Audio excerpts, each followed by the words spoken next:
Poros Manise, Kecamatan Baranti, Kabupaten Sidrap, Sulawesi Selatan.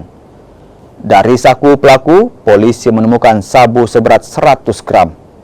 Pelaku yang merupakan residivis ini mengaku membeli sabu tersebut dari dua pria di Kabupaten Sidrap dengan harga Rp86 juta. Sabu berukuran besar berisi kristal bening kemudian akan dikemas lagi dalam bentuk paket kecil dan diedarkan di Kabupaten Bone. Kini pelaku terancam 20 tahun penjara, sementara dua pelaku lainnya yang berada di Sidrap masih dalam pengejaran polisi.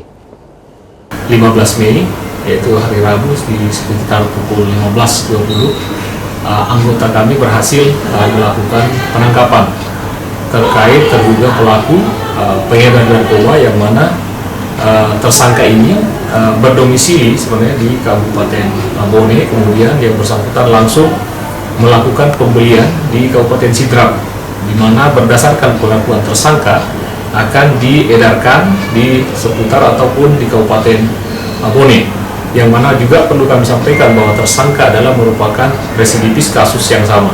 Sebelumnya sudah dijerat ataupun menjalani penjara selama 2 tahun